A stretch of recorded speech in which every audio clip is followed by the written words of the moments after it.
And now we welcome Xander Dickson. Clap it up to Slim Reed. Back on the show. What's the second, third time? What do we got? I think this is number two. Number two. Wow. Mainstay. Have you been watching since episode 1? I think we had Shelley on episode 1. Have you been a long-time subscriber? I've been watching. Yeah, you got Shelley, you had Trev last week. I've been keeping an eye on you guys. Okay. We're You big just fans of tested the him and he Atlas on the dunked show. on you. Yeah. We're big fans of the Atlas on the show. Obviously, you guys are rolling. That makes us talking about you guys. We're rolling 6-2, number 1 in the East. How's the season been so far? It's been good. You know, we last year didn't end the way we wanted, and this year we kind of came out a little slow too. So it was kind of just sort of regrouping after that first weekend, and we got by the Chaos barely by 1 or 2 goals, and then we lost to the Cannons, I think. And I think just regrouping as a whole and just sort of not getting spooked and not getting freaked out and coming together as a unit, and then sort of putting on some good lacrosse down the stretch. It's been good going into the playoffs soon. 100%. Obviously, playing the Outlaws, you know, we as the media side are talking about potentially a championship PLO preview. Are we thinking that potentially on your side too? We'll see how everything shakes out, but yeah, I mean, we're watching their games. They look good. They're first in the West, first in the East. So, yeah, we don't know if this is the only time we'll see them, but we just got to take care of it this Saturday. I like that. I was on the Atlas Instagram earlier today. It was a couple hours ago. They posted Shelley talking about you and how you feed him or how he feeds you and you finish. They put some romantic music behind it. It's kind of what we dream about. Obviously, the connection you guys have had it back in Charlottesville. But talk to us about that connection on the field, then take us into a deep dive off the field. Yeah, I mean, on the field, it's what you guys see. We've been playing together for, like 5-6 years now. So the chemistry's just been built for years, like long before the PLL. I think Sean Kerwin did a really good job of understanding people's strong suits and realizing that we'd play well together, similar to like how Matt Moore and Laviano did it before us. So we've been doing the things you're seeing in these PLL games in college a lot. So I think the chemistry is just ingrained in us almost at this point. We know where each other likes to be and where each other likes to feed or finish from. Then off the field, it's the same thing. It's, you know, we're roommates every weekend. We're together. We're talking 24/7, right? We're on the phone during the week about scouting other teams or anything that might be. So yeah, we've been together for a long, long time now. I like that. Off the field, obviously chatting a ton. You guys have kind of similar personalities. I've filmed with both of you guys plenty of times. Is there anything like we don't know about Shelley? I feel like he's just such, I know ball and I love ball and that's it. Yeah. No, you kind of got him down to a T right there. Likes to shop, likes to get good clothes. Every weekend we go, he'll tell me where I can have okay. or something. So I think that's his little hidden vice. But no, the guy loves ball. I like that. You and even Shelley does as well. You guys praise Kerwin. I think he's a great coach as well. We're going to get him on the pod here soon. Obviously, you made the transfer to Dartmouth. Do we think Dartmouth is a serious contender in a couple years, just with how wizardry he is in the sport of lacrosse? Yeah, I'd say yes if he went to any school in D1, honestly. I think the guy's as smart as it gets with X's and O's and just the sport as a whole and understanding what defenses are trying to do. So, yeah, I think you saw it this year. They took down Penn, or I was watching that game, watched a lot of the Dartmouth games. Like, they're just getting better and better, and I think he's now pulling in some big recruits, having Kerwin there. I think he's got a big guy coming out of Loomis Chafee, right? Yeah. So his classes are getting better and better. And I think if he gets the guys he wants, like he's a very smart recruiter too. He's not just trying to get like whoever's ranked 1 through 10, right? Obviously that'd be nice, but he's picking guys strategically. So I think he's gonna have a lot to work with soon. I think he's gonna have his pieces ready to go. Yeah, 100%. Dukes, I'll let you take this other one away with Shelley. Yeah, I got a two-parter because I just thought of one as this. Shelley obviously just got named assistant coach at Virginia. Virginia's coming off an not Virginia year, pretty big disappointment just given the standard that Lars has built at Virginia. What will he bring to the Cavaliers coaching staff? What can McCabe expect of having him as a player and now as the assistant coach? I think so much. I think it's twofold. Mainly, I think first it's just having Shelley back on campus, right, back around the guys as the name of the figure in the sport he is. I think that helps recruits a lot, right? And having a younger guy when we were been recruited, it was Kip Turner was kind of that younger guy for us. You could kind of talk with and ask the real questions that you might have not wanted to ask the head coach on your official visit, right? He was trying to go to Kipper and be like, "What's the deal here?" And he was just a cool young guy to be around. I think Shelley offers them that too. And then IQ, right? He's pretty much Sean Kerwin, he's another Sean Kerwin, right? He knows what Kerwin ran, he knows how Kerwin thinks, and same with Cassis, right? He knows their plays and what they want. I think he just, even in our huddles, he says he's similar to Jeff, where they say things and it's in a huddle for about a game, and that's things that he didn't really think about. And I think Shelley's IQ is just going to help them as an offense as a whole.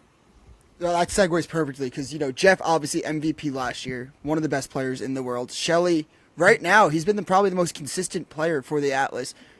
Week in, week out, Jeff goes through games where he goes 1, then he'll get 8, but Shelley consistently getting that 3-4 points per game. I need to ask you, did you have to almost like remind him like 3 games in, like, dude, you're just as good as Jeff. Like, you are one of the best players in the world. Because the new confidence that he kind of has this year compared to his rookie year, he has a subtle swagger, I think, to him, but he has like this confidence about him this year. Where did that come from? Was it you hyping him up? Is it coming from the coaching staff, or has it just always been there but we haven't seen it? No, that's a great question. I totally agree. I think, first of all, I think last year he was more hurt than people noticed. And I'm not going to, like, he had a great season, but he was playing. Sure. That hammy was rough, and he had surgery in the offseason. So I think being back to full health gives him confidence in his own right. And then I'll give a shout out also to Gavin Adler. I think him and I both were on Shelly, like, hey, like, you are one of the best in the world. Like take the ball. I think he came into an offense with Jeff T, the MVP, right? And he didn't really know where he fit in or didn't want to take too many reps if Jeff wanted the ball. And we were like, hey, like, you guys could be what they are now, right? Which is this like amazing dual quarterback system. And we're like, take the ball whenever you want it. Like, you're Connor Shellenberger, do what you do. And I think he sort of, as he got more comfortable with the ball on his stick, he realized that he was alleviating some of the pressure from Jeff, right? And Jeff's getting the number one pull. Whoever's the number one pull, right? The other can attack the 2 pull, right? Mm-hmm. So I think he's playing a lot more confidence and has that swagger. I think he's going to the net more, right? And I think you're seeing, like, back to what he was before he got rid of some injuries last year. And I think it's just sick to watch. And also, I think his shooting percentage is a big point that people aren't talking about enough. The guy's shooting like 45%. It's crazy. Like, that's really hard. That's like what an inside guy should be doing maybe, but like he's doing it as like an outside on the run shooter. So I think he's just smart and composed and strategic out there, and he's playing some of his best ball. That was probably the biggest compliment Kev gave him early on. Like, you were like, he doesn't seem like he should be slinging it more. Like, he's not taking like as many shots as he should, but he's making every shot that he takes. Yeah. Like, just keep shooting it, and that's what he's doing. But yeah, next question. Whoever has that one. Xander, I want to ask you a little bit about your game and like the way teams are defending you this year. Like, early on, that first game against the Chaos, everyone was making a big deal about like them face guarding you on the crease. Is that something you're still seeing, or have teams kind of let up on that, or have you guys just found a way around it? Because lately you've been putting up points, you've been finding the back of the net. So I'm just curious how defenses have approached you this year. I think it's sort of a combination of all the things you mentioned. I think that first game definitely was the hardest face guard I saw, and I think Trey Ray's obviously really good at that, and we saw him do it last year. And I kind of saw that one coming because I saw him do it to Holman in the playoffs the year before, and I think the whip snake sort of face guarded me my last game the year before. I knew Troy was really capable of it, and he does a really good job of sort of almost hiding himself in skip lanes and daring people to throw it, and then he comes out of nowhere and picks it off. And I think he's just a player that's really comfortable doing the off-ball role and covering that guy and blanking them. But then again, I think also like our guys are just dodging another level these days where it's like, if you don't slide, they're going to sting you. So I think it's also a compliment to like the midfielders who are doing a thankless job of just dodging, drawing a slide, and getting that deep rotating. That really helps get myself open. And then having Jeff and Shelley, who are like always eyes up, whether it's to me on the inside or over the backside to Trainer, or Bowery, Costa, whoever it may be, Stevens. I think it's a combo of them all. But I think just with the way our team's set up right now, I think there's too many threats around. Like, the other 6 guys are such big threats that you can't really afford to just lock one guy off anymore. So I think that's allowing me to sort of get the ball a little bit more than I was in the beginning. That was my takeaway, is like the midfield depth that you guys have is astounding. Yeah. And the guys who have emerged this year have been really awesome. And I'm curious what you think. Not only did you guys lock up a playoff spot this past weekend, you locked up a spot in championship series. So I'm curious if there's a guy that you didn't get to see play sixes last year, whether it's a rookie this year or a guy like Shelley who was out due to injury last year, that you're excited to see in Champ Series in sixes next February. I mean, there's so many. Obviously, Shelley, right, we really wanted him last year. He was coming off that surgery. I think he'd be amazing. And then Trainer's so slick, right? So good around the crease. But then also, I was golfing. We're not going to get him probably because he's an indoor guy, but we were golfing in Utah, and I was partnering up with Jake Stevens, and I was like, dude, if you could just somehow get a week off, I think he'd be amazing, right? So he can go both ways, cover the field. He's one of those guys that, like, he'd just be all over the place. So it'll probably be Trainer. We'll be the Trainer and Shelley, but I think Steve-O could be amazing too if we could get him. Yeah, Stevens is incredible. I can't believe that he's like, I don't know if he's like the 5th or 6th or 7th option on your offense or whatever, but it's like that guy makes incredible plays. And I've always said he plays like there's an industrial strength magnet pulling him towards the net. Like, it's just full force and full speed towards the net all the time. I think he's exciting. He's really good off the ball too. Like, he sets picks that people don't see sometimes. He does it all. He's been a huge pickup for us. So there's one I have that I'm interested in. Did Docs play? Docs played. That's what he played sixes. Yeah, because he's just such a good athlete. He played. Yeah, he I know played. he played Yeah. 2 years ago. I'm Yeah, sure. he didn't play last Right. year. Okay. Yeah, but Jace, I guess I'll go off that really quick with Docs. He's back, obviously back in the lineup. Actually, right after he basically just tormented a league for like 6 games, running up the score like 182-0. Goes straight to the first place team in the PLL. A couple people are calling him Kevin Durant, but that's not mine to say. What's he bringing? Because obviously he's got to get like kind of his legs under him, back into lacrosse shape, stick in the hand. But what's he bringing just to the locker room right now? I'm sure having like Docs in the locker room, I love him. I think he's a great guy. What's he bring to the locker room? He's just hysterical, right? And he came in, he did a really good job coming back in, right? And he was just so pumped and so grateful to be back with the fellas. And then he's just nonstop comedy, nonstop entertainment, not only off the field, but then on the field, right? You watch him in practice. He got good takes in the game. He was kicking himself a little bit. He looked great, but in practice, man, he just folds the defense. Like, if you try to stop him to shorty, like, you have to slide it. He's kind of like a Costa where it's like you got to slide to him. So on the field, he's amazing. And then off the field, he's just the funniest guy, nonstop entertainment. I think one of the funniest low-key moments in PL history is in the semifinals game at Hofstra. Like, the most intense, in my opinion, playoff game and championship included was the overtime game last year at Hofstra. Mm-hmm. Docs, during the run-out, doing the flip, was just like, because it's just like, wow, that is it. It's just having fun out there. Like, I didn't even see that. I saw it on Twitter after the game. I had no idea that happened. I was like, what was this? I saw it. I was like, wait, did he just flip? It's like, oh yeah, I guess he can just do that if he wants. Yeah, exactly. You've been on this show a couple times now. I've never asked this. I ask every guest from now on this question. What was your welcome to the league moment?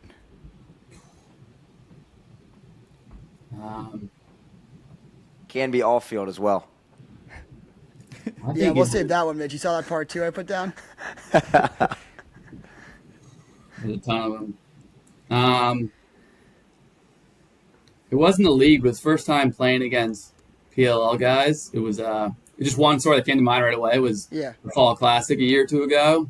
We were playing Canada, and Owen Grant slashed me on the arm, and he like lays the lumber, and he broke my wrist a little bit. And I didn't really realize what happened. And I A little bit. went to the hotel elevator back with our team, and I was in the locker room with DeLuca. He was like, "Is that Owen Grant?" And I was like, "Yeah, I guess I've seen him do that before." So just sort of like a check, like literally cracked the bone a little bit. Was a wake-up call. I gotta watch out. Yeah. Oh, And then, gosh. oh, Jesus. And then I guess going off that is you hear these stories about the NBA rookies, the NFL rookies. Do we see any of these, I want to call it, these hands don't haze, but a couple of these, rookie moments off the field? Did you have one? Is there a favorite that pops in your mind that isn't associated with the Atlas?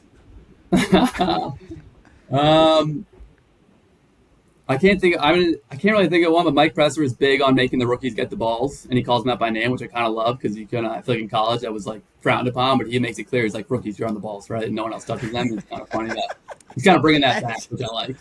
That's awesome that it's I him like that too. a lot. Yeah, I love that. Yeah, I know. That's good. And going off Owen Grant, I interviewed you after a PLO game one time. I said biggest hack. You said Mike Manley. Is he still the biggest hack? We'll see this weekend, probably. I was gonna say That's a smart man. He wasn't getting mic'd up right there. He's not getting that out there. I don't know, Xander, if you remember, I think it was a game against the Outlaws last year where you had the mic'd up moment where I don't know exactly what it was, but I don't know if you remember, but it was more like, I don't know. It was a good chirp, though. I remember it. Yeah. I think it was directed towards Bernhardt, but yeah, I'm sure they'll remember as well. I think that was a blowout. Guess we'll see. I love that. Heading into this weekend, obviously huge game for you guys. Walk us through how you're feeling. Obviously, clinch champ series, number 1 in the East. How are you guys feeling? We're feeling good. We're feeling good, but I think we felt good last year, right? And I think now we're very aware that, like, no matter how good you feel, I think, and me personally, I think any team putting up, our big thing is 48 full, right? I think the 8th place team in the league, whoever it is right now, I'm not even sure. Like, if they put up 48 full against the first place team, and the first place team has like a bad quarter or two or a couple of minutes, like, anyone can beat anyone, right? So we're just trying to perfect everything we can. We've clinched playoffs, right? Finish strong, stay healthy if we can, and then get the playoffs and just take it like minute by minute. We talk about like the first 3 minutes of the game and the first 3 minutes of the second half, right? So I think now this whole team has an understanding, like, doesn't matter how good you think you are, right? Like, anyone can beat anyone. We felt great going to the semis of Hofstra last year, and we beat the Whips once last year, and we lost, right? So we feel good, but I think we're very aware of, like, hey, this is every game's a dogfight and every game's going to be a dogfight. So we're just sort of staying humble, staying heads down. Yeah, I mean, we do picks on here every weekend, and we always say, like, it's on. You could pick with your eyes closed and still potentially go 4-0. So you never really know. But, Hoagie, what do you got? Yeah, no, I was going to say, Xander, kind of this game, obviously you guys in Denver, I think, have been the best two teams in the league probably since, like, week 3 or 4. You guys have both separated yourselves. This game was flexed to the earlier game on ABC, national television, so biggest game of the regular season so far to date. But now you also factor in that this game's going to be in Denver at the Outlaws homecoming weekend, so it's not just, another weekend where you're playing another team like this and this high stakes of a game. In my opinion, I think this is probably going to be the biggest home field advantage or biggest home field crowd advantage we've seen in the history of the league, given the magnitude of the game, the stakes, so on and so forth. So is there a different approach, or how are you guys kind of talking about that or handling that, where this game is massive, but it's also at their home, on their homecoming, on ABC? It's kind of like, I think the atmosphere is going to be amazing. So I guess I'd say, how are you guys like approaching that? Are you handling it in a different way? And then also, like, how excited are you to kind of step between the lines for this game? Yeah, I mean, we got our team call on Wednesday, so we'll see how we're handling it. But I think everyone's just jacked up, right? A lot of us were at Utah Saturday night. We stuck around, played some golf, and then we were watching the Outlaws Archers game, right? And that, talk about a home fan base, right? Like, they were booing Brennan every time he got the ball and stuff. And we were like, this is sick. Like, this is epic. It felt like a big-time college game. Like, felt like the PLL was really making a big stride with home fans. And we all know that Denver is typically, I'd say, some of the biggest fans, right? And there's Outlaws fans there, like, through and through for decades, right? So we know it's going to be a home field advantage for them. It's going to be sort of actually like a real home field advantage, it's going to feel like. And I think we're just jacked up, right? All these guys, everyone in the PLL just wants to play in an atmosphere like that, right? Everyone wants to be on the field when there's fans booing you or cheering you, right? It's just exciting. It's like an electric atmosphere, similar to like a college Final Four game, right? Those games are just almost more fun. There's a different intensity to them. So I think we're just honestly really pumped to go with them and then play the other number one team in the conference. So we're juiced. Yeah, we had Trevor on last week, and he said that he was like, one of the things he was looking forward to in the future of the league is being able to like walk in as like everyone hates you, everyone's booing you as like that underdog guy, and he's gonna actually have that opportunity this weekend. Funny too, he's gonna be playing on Denver, the school where he became a legend, on that field in front of those fans. So they might not give him the Brennan O'Neill treatment this week. They'll probably take it a little easier on him, but we'll see how that goes. But kind of going off that too, has the approach been different for you guys? I know each game is each game and you can win or lose, but with the East and West playoff format now where it's like, the bottom team in each conference is going to lose it. Was there like talks about that at the beginning of the year? Was there a different approach to how certain Eastern Conference games mattered more than Western Conference games at all? Or no, just kind of same business as usual? I'd say a little bit of both. Like, every game matters to us. Where we want to win every game, want to play hard and just make improvements. You only have 10 weeks to improve and figure out what you need to work on in practices in your limited time. But also, Mike Presser's done a really good job of telling us what we're playing for every game. And he goes and finds out exactly, like he's talking to Seth and Rachel and being like, if this happens, what does it mean for us, right? And he tells us. So there's a lot of like moving parts like we're talking about. Like, they changed the playoff format, they changed the conferences sort of. So people are wondering. I think he does a really good job being like, hey, fellas, you win this by this amount, like here's what we're playing for, and everyone knows like what's on the line, what's at stake. You lose this, here's what you're looking at. So every game is the same to us, right? We just want to win every game and get better, but we also are aware, like we knew last game if we won, we clinched. So I think just knowing what you're fighting for and what you're playing for is big for us, and it's helped us. That's great. I have one. I think that this PLL, they started the season going to these hotbeds, Baltimore, and I think a lot of online discourse was just like the fan bases didn't really show out at these hotbeds, but the way that they ended the season, right? I think it started off in San Diego, and then it was the All-Star break, and then it was Chicago, and they're on this great stretch of run of attendance. Going into that as well, I always say I don't think the PLL season officially starts until after All-Star break. How much truth do you think there is to that? Because obviously in a 10-game schedule, every game does matter, but I think that you really start to see the teams and players who are, working these 9-to-5 jobs, have to work out in the morning, shoot at night, or vice versa, finally get the stick back in to their normal mode. How much truth do you think there is just overall to the season doesn't start till All-Star break? I think there's some truth to it for sure. I think everything feels cleaner, and you look at turnovers, I think they are down a lot statistically, and I don't know whether that's like what we're talking about where guys are just getting sharper, but it does feel like these games are getting more and more intense and more sort of, I think it's a better version of lacrosse at a higher level, and I think that also has to do with the atmospheres, right? Like, I always correct people Connecticut was amazing. Fairfield's a hotbed, and that was an amazing crowd. 100%. Unreal. But yeah, then like Chicago, San Diego, Utah, it's like these non-traditional hotbeds have been showing out. And like we're talking about before, like a big crowd just feels different, right? When you're playing in a sleepy, there's a couple people in the stands, right? You're still going as hard as you can, but just something different in the air. I think the past few weeks have been like a whole couple notches up in terms of attendance and the crowds and how engaged they are and how like they're actually engaged and they're winning eyeing for plays that like lacrosse fans know and understand. You can tell the crowd is very aware of what's going on, like runouts and ground balls that people are going nuts for. It just feels it's pretty fun to play, and I think that contributes to it too, where everyone's now big time fan bases, everyone's playing for playoff spots, and everyone wants to extend their season as far as they can. So the intensity feels like it's turned up a little bit. So that's where I thought you were going with that question, Dukes. I thought you were going to the Fairfield. I was curious, Xander, how much family did you have there, and like where does Fairfield rank in terms of hotbeds, in your opinion?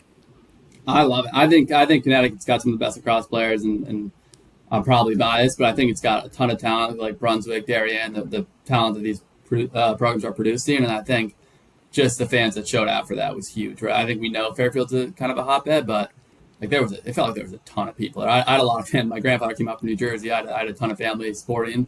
But not even that. It just felt like every seat was packed and everyone was so like engaged in the game. It wasn't just like people were wandering around; like people were locked in. It felt like so. It was pretty cool. I thought. Yeah, I'm on record that like for the past couple of years, Chicago, I thought the setup there as a fan was so fun. Just being like right on the lake, it was just so beautiful. Fairfield is top tier. Do you think if you had one city or state that doesn't have a team, you think Connecticut deserves one?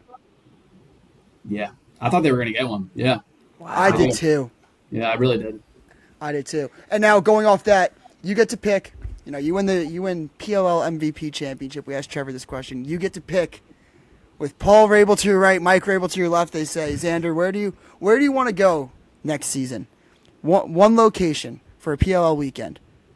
Where are you picking? It's a great question. Thank you. This is like week 36 for me. At least I'm getting better. I think Miami would be sick. Dude, Trevor said. That's what Trevor said. Watches the pod.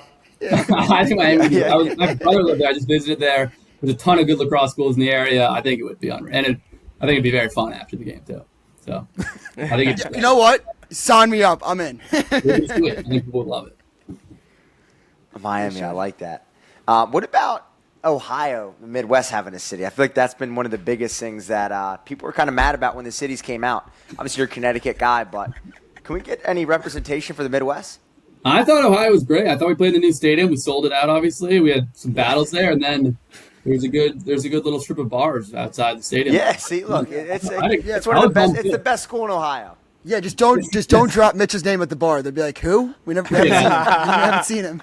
Worst customer we had. Worst customer. Well, I think that's it on our end. Any other questions, boys? Wait, I got one more for you. Xander, this is kind of off topic, but you don't have any left-handed shots this year. I'm curious, like when your youth coach was, instilling the importance of switching hands, did you just like tell him to fuck off or what? I guess. I don't know. I mean, at UVA, the Canadians didn't have to do drills in their off hands, and I never understood why. I was like, because they're born up north a little bit, so I would kind of do the same thing and get yelled at a little bit, but I think after a while, Kerwin got okay with it, so I had put a lot of time to the left hand, honestly. That is awesome. That's just like being like, what's your zip code? What's your country code?